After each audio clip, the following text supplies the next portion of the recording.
Sometimes you might go and you put your food in the fridge, and a lot of persons, you'll hear them talk about that. You bring your food for work and you put it in the fridge, and when it's lunchtime, you go down there to find your lunch bag is empty because somebody else end up eating your food.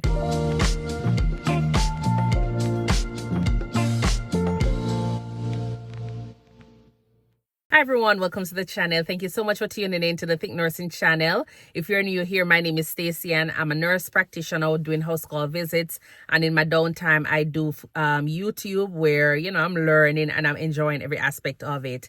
Today, I'm going to talk to you regarding the struggle that sometimes, nurses do find themselves with when it comes on to taking a lunch break.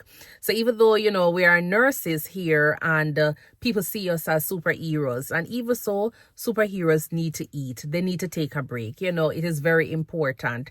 And I know a lot of times, we might hear people saying that the shift was just busy. There were a lot of patients. We have a lot of relatives who need information. Or it might be a case where there were a lot of code blues, code red, different codes or emergencies that were taking place while we didn't get a chance to take our lunch break. But I'm going to talk to you regarding, just what it is like, being a nurse working in the hospital and what are some of the struggles that we find ourselves with when it comes on to take a break.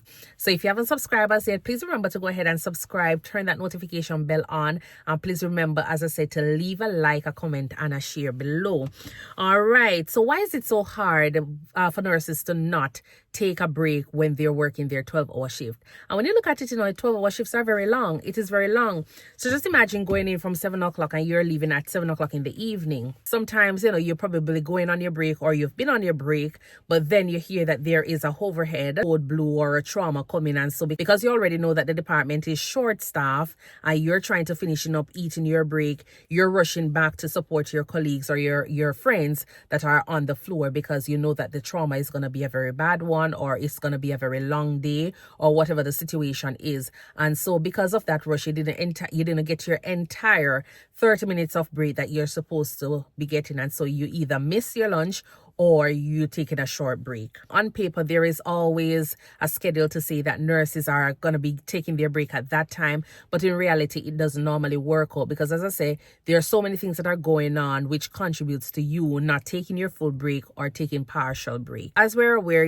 hospitals do have cafeterias that serve both public and their staff. And so sometimes you might not have adequate amount of food, or you might just have limited food access when it comes on to the cafeterias in the hospitals. And so it's the same thing for nurses. You might not want to be eating the same thing every single day. So you might just find yourself, missing your lunch or not taking a break because of the lack of the food choice that you would have preferred. Another thing is that, access to vending machines.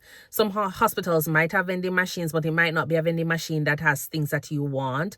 Some hospitals have a lot of vending machine that has like sodas and snacks and all of that stuff. But sometimes you might just want a healthy snack, and sometimes you might not be able to find it there because it is in limited amount in those vending machines. So sometimes you're at work and it is so busy where to the point you feel as though you're exhausted just because of the constant running around, trying to medicate your patient, attending to code blues and, family members. Over time, all of that, energy that you've been working up, it comes to a point where you just sometimes just want to sit and you don't feel like you want to eat. And so you're just feeling exhausted. And so that can also contribute to why, you might not end up taking a break on your 12-hour shift or your 8-hour shift if that's the shift you're working. Another thing, so I don't know how many persons will be able to relate to this, but have you ever be working a shift and you're on your break now, and before you could even start taking a bite into your sandwich, you hear they say that code blue come into trauma 1. And if you're the nurse for trauma 1, regardless of you having somebody overseeing, your rooms or your assignments while you're on break, because that trauma 1 is your room, you definitely want to be there. And so sometimes by the time you're supposed to be taking that bite into your food, you hear the overhead, and so you decide that you're not going to eat again, and so you rush go back out there. And then a lot of times, you find yourself just continuing because you don't remember that, you have your lunch, or even so, because you know that your lunch break would have been done, you just decide to continue working because you want to continue seeing your patient because you don't want to miss anything. I don't know how many persons, but that has happened to me a lot of times. Another thing that sometimes happened to me is, sometimes you might go and you put your food in the fridge, and a lot of persons, you'll hear them talk about that. You bring your food for work and you put it in the fridge, and when it's lunchtime, you go down there to find your lunch bag is empty because somebody else end up eating your food. That is another thing that a lot of persons struggle with. You might start eating your food as well, and then by the time you look, another person just comes in and start eating because that person is just so hungry. They start eating whatever is in sight, and they don't even remember that that food that they're eating is not even theirs, it's yours. But what can you do? Everybody's colleagues say just sit there and just let them enjoy the remainder of your meal. So I don't know how many persons can recall any of those or relate to anything like that, but if you do so, please go ahead and leave it in the comment box below and tell me what is the biggest thing that somebody has done for you, why you ended up missing your lunch break. So regardless of the role you're playing, everybody still needs to take a break. That time is very essential because that's the time when you actually rejuvenate and feel like yourself. You're back to a place where it's like you just started working. When when you're going for your start of your shift, and you're feeling good because you've just slept, you woke up, and you're feeling energized to go in and give your full 100% after a lunch break. Regardless of how busy the day is, that's how you should be feeling or near feeling. You don't want to be working, and because you're so tired, exhausted, not eating, all of that energy that you would normally have, you don't have it to carry on for the remainder of your shift. And as I say, things like those will cause you to start making errors, which is not good for you nor the patient.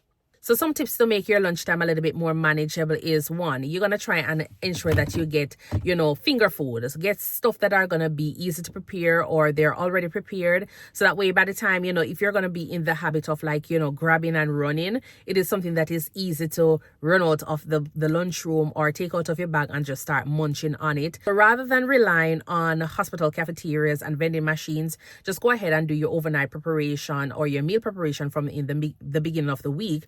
So that way you can always have food on the go when you're at work. So that way you don't have to think about leaving the department to go and get food to get your energy levels back up, or if you're feeling exhausted, to get something to eat to just kind of rejuvenate yourself. Do your meal prep so you can have it with you at all times, because once you have it and you go to the lunchroom, you can easily sit down and eat. And even if it's a case where you do have a cold blow or something popping up, eat your food there and rush back out. You don't have to think about trying to find places to go and get your food. We might find ourselves in a situation where we don't want to leave the floor because you're thinking that it's going to be a burden for your colleagues because we're already short staffed. It's always good to when you're working with other persons, see how they're doing, and always learn to do team nursing, because when you're able to do team nursing, everybody is aware of what is going on the floor. So I am aware of your patient's need, and you're aware of my patient's need. So that way, whenever it's time for us to actually take a 15 minutes, it could be easier for us to do so, because we would have both been aware of the patients that we're dealing with or having our care. So that way, it's a little bit easier when you go on lunch break. You don't have to find yourself trying to rush back because you don't think that the person who is covering for you is very knowledgeable or aware of what's going on with your patient. So when you're working with somebody, it's always nice to go ahead and be helping out each other. And then when you're at a point where you're feeling comfortable with the care in terms of all the things that needs to be done in a timely manner would have already been accomplished by the time you're supposed to be going on break. So when you're going on break, it's that time period your patient wouldn't have needed anything. So always try to work in such a manner where you can find yourself a 15 minutes or 30 minutes away from the department, and at that time your patients won't be in need of anything, even if you have somebody that is covering for you during that time. Stock your work bag from overnight. Try to get stuff like granola bars, grains, peanuts, nuts themselves, anything that is easy to handle while you're on the floor. If it means that you're gonna get some chocolate, sweets or something, just have them in close reach with you, so that way, just in case you really have a day where, so for example, you have a mass casualty and you're not able to leave any at all to run and get a 5 minutes break to eat something, you always have something sweet that you can munch on to increase your energy level or increase your glucose level for persons who are diabetic or anything like that. So whenever you're working, always look to see whenever you have downtime, whenever you can actually take a few minutes away from the floor, get something to eat, rejuvenate yourself, and get back on. So that way, you will be able to function at your maximum potential. So it's always nice, if you're working in a department, you should be able to understand when is the busy time in your department and when is quiet time. And from there, you can always decide on whether or not you will take lunch early in the morning or in the evening, because you don't want it to be a case where, you are an evening person and then you're thinking that you're going to be going on break in the evening, but then you have 3 patients coming in at once because the department is so busy and you're expected to be caring for those patients. So it's always important to understand the flow of your department, when is the busy time, when is the downtime, so that way you can maximize on those times to, take your break to prevent anything related to a missed lunch break. Taking break is very important because it is that time you get a chance to, as I say, build on your energy level, and it also improves your energy. It also improves your how well you concentrate, and sometimes it also helps with your mood, because just imagine, they always say that a hungry person is an angry man. So it's the same thing. So if you're not eating, you're going to start feeling jittery. You're going to start having mood swings because your energy level is just not where it's supposed to be. You're running low, and then just finding out that, probably a patient pressed on the call bell too early, you start getting upset about it, and it's all because of, you not eating. Just think of, whenever you have persons who haven't gotten their cigarettes. The struggle to take a lunch break on a 12-hour shift is very it's a reality of a lot of persons, a lot of nurses out there. And even if you're not a nurse, it's still a struggle sometimes for persons who are working a busy shift. But it's always important for us to practice good self-care. It's always good for us to put away some time, set aside time for ourselves. And that includes taking a break. There's no way we can actually be functioning to our best or full potential when we're not, eating, drinking, resting, emptying our bladder, taking that little 30 minutes break or 1 hour break that we're supposed to be getting while we're working, especially us as nurses, where, you definitely need to be concentrating. And everybody, you need to be concentrating on what you're doing, because regardless of the kind of work you're doing, if you make a mistake, it can be something that is going to cost you either your job, a person's life, or a person's license. So it's important for us to set aside that time that we focus on us, taking that time to eat, taking that time to sleep, taking that time to pee. All of that thing is what we need in terms of, making sure that we're caring for ourselves.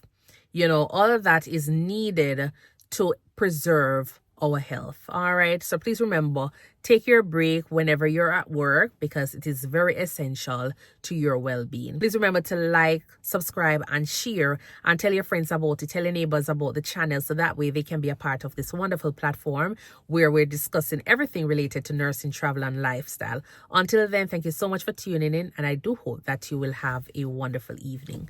Bye.